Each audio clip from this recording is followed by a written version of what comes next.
Armada Lass was bred in County Clare in Ireland and won her first race at Limerick. She was then sold to an English trainer and raced out of Walthamstow in East London. A promising start in May '86 with early wins ended abruptly when she sustained a crippling muscle injury in October last year.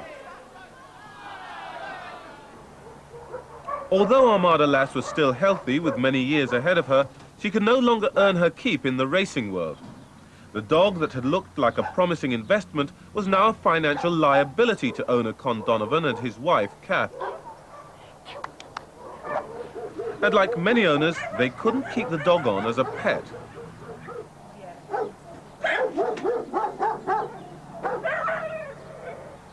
Well, we haven't got the facilities at home for a greyhound, and it would be very unfair to the dog. Well, I said to the trainer at the time, you know, what should we do? And he said, well, the best thing to do is to retire her off and find a nice home for her. I had a good lad. Have a nice run. The Donovans hoped that their dog would go to a home like this. The Woods have been stepping in to give homes to retired racers for the last 30 years. So far, they've taken in 7 dogs. They love home life. They really revel in it, I think. Well, we feel that we're giving a dog a home, and we've grown to love them very much. They're very lovable dogs. But Armada Lass never made it to a retirement home. She entered an altogether different world where the stakes were life and death. By March this year, Con Donovan's racer was just one step away from the surgeon's slab. She'd been found at a kennels supplying animals to labs. Armada Lass in particular give a lot of entertainment merely to us. You know, we did enjoy it, and I don't think it should have ever happened. I felt sick, to be quite honest, to think such a thing could happen. This is not a one-off story. It wasn't just Armada Lass who ended up on the way to a lab. Randall Bell, Yellow Straw and South Riding are amongst hundreds of greyhounds in the southeast going into laboratories. It's happening every day in this country. It's happening every day in the capital. These dogs are going into laboratories because they're cheap, and people are making a lot of money out of other people's and other animals' suffering. Medical researchers argue that they need to conduct experiments on dogs in the name of life-saving science. Under the law, they can buy and use any dog they like. Most hospitals claim that they use only dogs specially bred under clinical conditions. But tonight, the London programme follows a trail of one dog from the racetrack to the surgeon's slab. We show for the first time how scientists' demands for cheaper dogs have led to an unscrupulous trade in ex-racers and unwanted pets. And we ask, should this trade be regulated? The trade starts here at London's racetracks. After football, greyhound racing is the biggest spectator sport in the capital. Every week, almost 1,500 dogs race at London meetings. Of these, about 60 dogs a week will be injured. For many, this means the end of their racing careers. More than 2,000 dogs retire each year from London's 7 tracks, and that's only the official figures. When the unlicensed or flapping tracks are included, more than 4,000 dogs in the southeast end up on the racing scrap heap every year.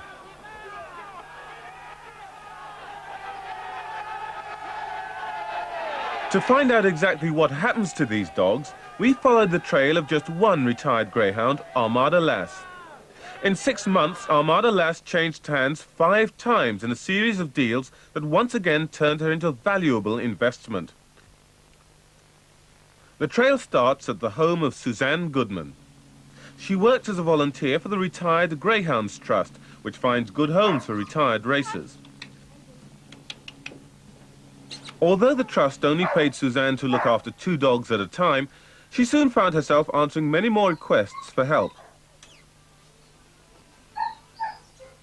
They gave everyone my phone number, and also they put my name in all their books and things, and we're just getting phone calls from all over the country, and felt under emotional blackmail because a lot of the people said to me that they were going to destroy the animal within a few days, or sometimes even within a few hours. Soon she had more than 30 dogs in her care. I was under great financial pressure at the time. I had dogs in 4 different kennels. There were bills coming in, £300, £400, this sort of thing all the time. And I went through all my £2,000 savings and also all my wages, and I didn't have any more money to spend on them. I just didn't know what I was going to do. Come on, lad. Come on. What Suzanne did next set Armada Lass on the trail to the dog dealer. She broke the trust's rule of 1 dog to 1 home and gave 14 dogs, including Armada Lass, to a man named Ginger Keeble. I advertised in a Bury St Edmunds newspaper, and that's when Mr Keeble contacted me. Well, originally he had 2 greyhounds for himself, and then he offered to help with homing some of them because he said there were quite a few homes in his area. In a way, Ginger is a rough character. He likes his dogs more than he likes people, which again was the reason why I felt he was very, very able to home them. Our next stop on the trail was Ginger Keeble's home in Ipswich, where Armada Lass stayed 3 months. Ginger, or Jim Keeble, is a well-known figure in the greyhound world. He races dogs at unofficial flapper tracks and is proud of his reputation for taking dogs in on their last legs and giving them a new lease of life. Ready? Ready. Watching them run, it's great because you've done all that for that dog. Not for yourself. I'm not worried about myself. They're the main things. They're the loveliest creatures you can have, a greyhound. Jim kept on taking dogs from Suzanne until the neighbours started to complain about the noise from his kennels. He had to find some of them new homes and advertised in a local newsagent's window. He claims he passed 6 bitches on to a man named Roy Leader. He come round twice. He bought a blue van, and he said, yeah, I didn't let him have the 6 bitches straight away. I let him have, a couple. Then he come round again. He said to me he's going to course them, have them for coursing, catch them wild hares and that. I said, I hope you do, as long as you don't do anything, daft, go and have them put down or do anything else with them. He said, no, they're being well looked after. Jim Keeble received £30 for the 6 dogs he says he passed on. He claims Armada Lass and the others went down to the village of Boxford, near Colchester. This is where Roy Leader runs a small holding on the outskirts of the village. But we discovered that this wasn't the last stop for the former champion.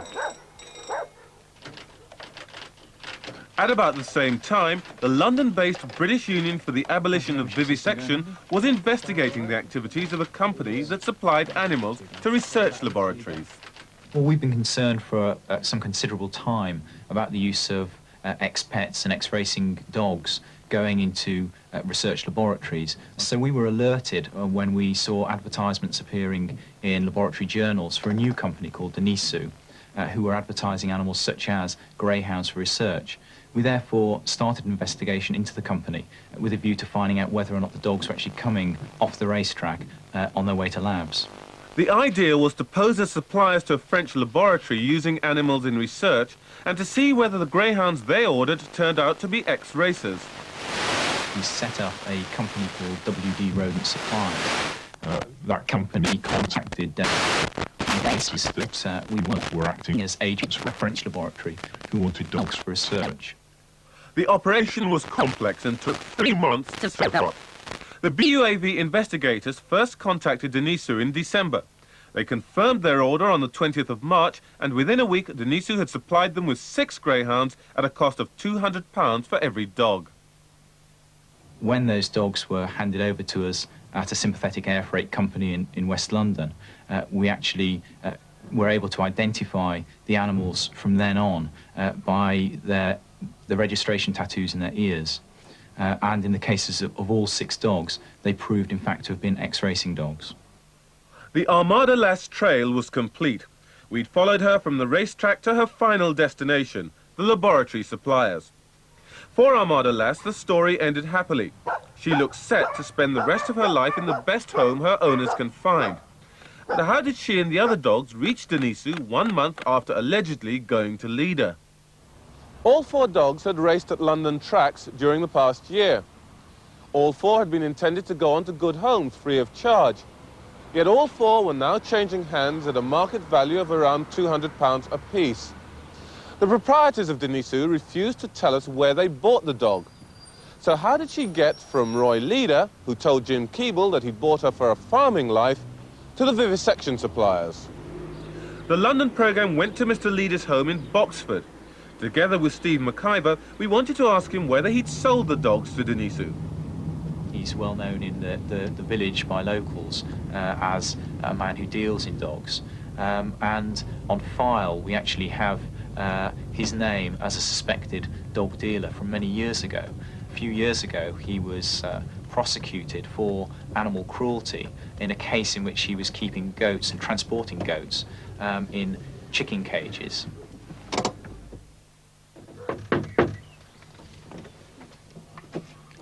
Hello? Mr. Leader? Mr. Leader wasn't there. He later told us he'd never met Jim Keeble, had never had the Greyhound or heard of Denisu, and no longer dealt in dogs. Yet we found several dogs chained at the side of his house and sick livestock left unattended in the garden. Yesterday we approached him again. He hid his face with a sack and threatened our researcher with an iron bar. If Roy Leader didn't sell the dogs, who did? Whoever that was could have received as much as £70 a dog, while Denisu were able to sell the same dogs on for £200 each. There's only one reason why all these people could make money out of Armada Lass, and that's the demand for dogs in labs. You can pay 100, 150, 200 and even more in order to get hold of animals. Therefore, there is a lucrative business there for someone who's picking up a dog free or virtually free from a household or from a racetrack and then selling it on to the willing customers in research laboratories. For many years, this trade has been going on in thousands and thousands of dogs and continues to go on now. The Centre for Research using animals in this country is London and the South East. It's an internationally renowned centre for medical research, with some of the world's most famous hospitals and medical schools. And many pharmaceutical companies have based their own research facilities in this area too. Most of the animals used in laboratories are rats and mice.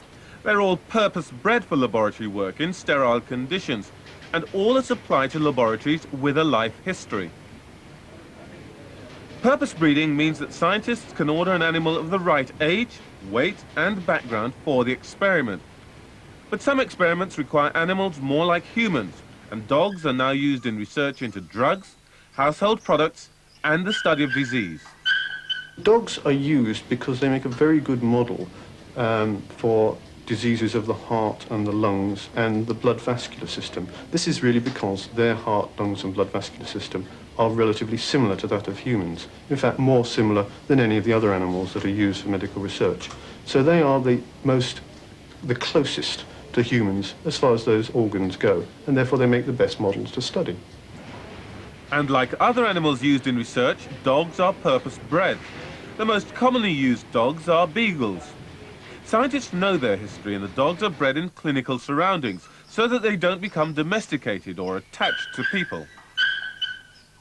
A purpose-bred dog, in most cases, means a beagle, and it's a dog that is bred specifically in an animal breeding establishment that is licensed by the Home Office.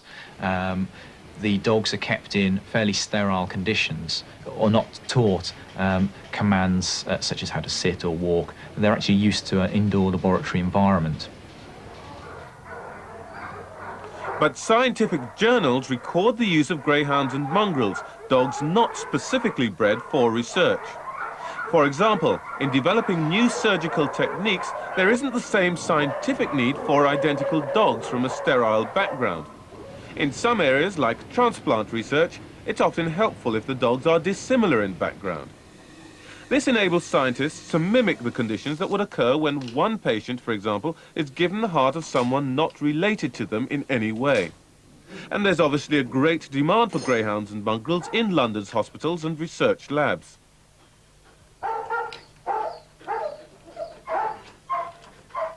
In the last 5 years, 8 of London's most prestigious hospitals and medical schools have published results of 28 experiments using dogs of unspecified breeds and 10 experiments using greyhounds. One animal curator at a London hospital wrote that animals are laboratory tools. Greyhounds are cheap and very easy to obtain. Those experiments on greyhounds most recently revealed took place at St Thomas's Hospital. 7 retired racers took part in a non-survivable experiment there.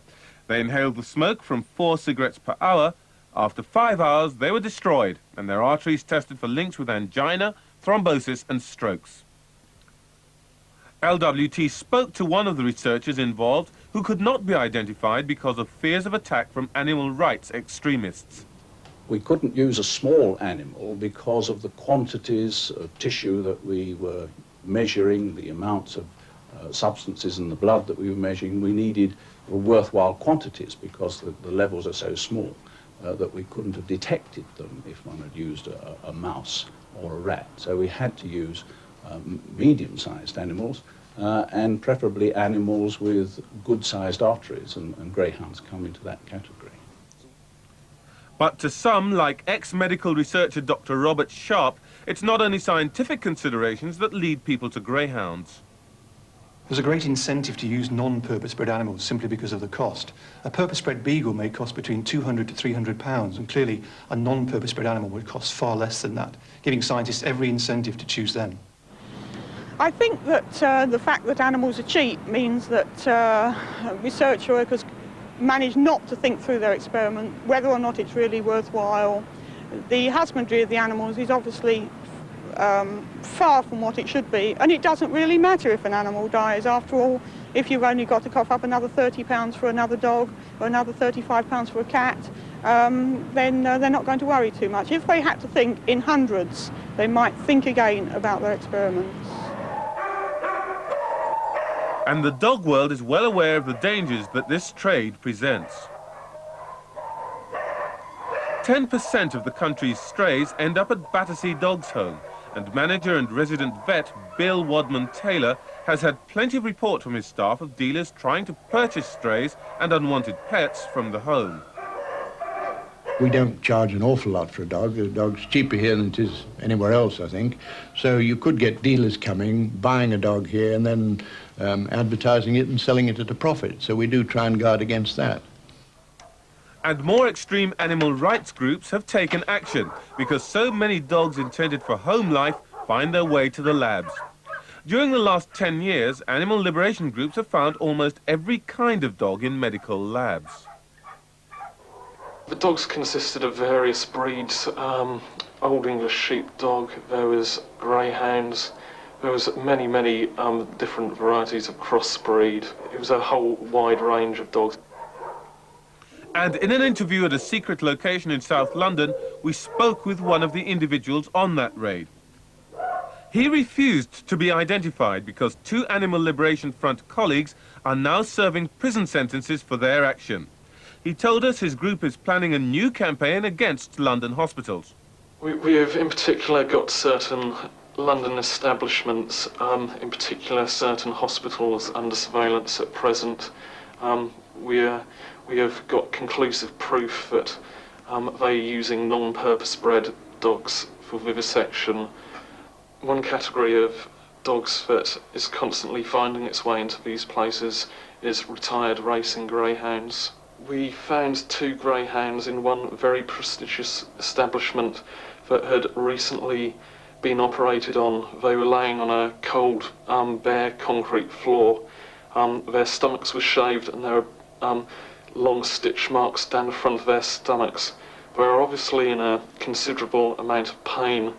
I would say that some kind of operation against centres in London, some of them very prestigious, to using non-purpose bred dogs, and in particular ex-racing greyhounds, is very likely. We contacted all the hospitals which had published the results of experiments on greyhounds and other dogs. Because they feared action by extreme animal rights groups, none would tell us where they got their dogs. They all claimed they'd used reputable dealers. But it seemed from our investigations that in reality, the hospitals have little interest in where the dealers get their dogs. as long as the right animals reach the labs. The Research Defence Society had no record of non-purpose bred dogs being used. In fact, I don't know of any medical research going on in this country at the moment using non-purpose bred dogs and cats. Yet information leaked to the London programme links Charing Cross Hospital and the medical school there with a Lincolnshire dealer in dogs, Stanley McGill, who has no licence to breed dogs. This week, the hospital admitted they had received dogs from his kennels. The trade in greyhounds and unwanted pets to laboratories is not illegal. And it seems that dogs from a wide variety of homes do end up in laboratories. No one is doing anything legally wrong. Not the dealers who sell to the suppliers, not the suppliers who sell to the labs, not the scientists who pay out for the dogs which they need for often life-saving research. In law, there is as yet no limit on where or how or from whom researchers can buy their dogs. Currently, there is no restriction on the type of dog used, who supplies it, or where the dog has come from. In fact, all that a supplier has to show is that they've signed a piece of paper stating that the dog is their property and they're able to sell it. The system that currently in force allows dogs from the racetrack, dogs from the homestead, to go directly into the hands of laboratory dealers and into laboratories themselves for research. The law offers no protection to those animals. As long as the demand from labs continues, the only way in which dogs intended for retirement or for new homes can be protected from experimentation is by regulating the trade. The government claims that tough new legislation, effective from next January, should stamp out this traffic in unwanted pets and ex-racers. Called the Animal Scientific Procedures Act, it bans the use of any dog not specifically bred for experimentation. But will it stop the dog dealers? Theoretically, the trade in ex-racing and domestic pets should in fact be stopped. However, there is an exemption to that legislation which allows the Home Secretary to permit dogs such as ex-racers and others to be used in research where it can be shown that no alternative source of supply is available. That loophole leaves it wide open for the black market to continue. It seems that the only sure way to stop the use of ex-racers and unwanted pets in research would be to outlaw the trade in all but purpose-bred dogs. Until that happens, more ex-racers and unwanted pets will be diverted to the research laboratories, and the story of Armada Lass will be repeated time and time again.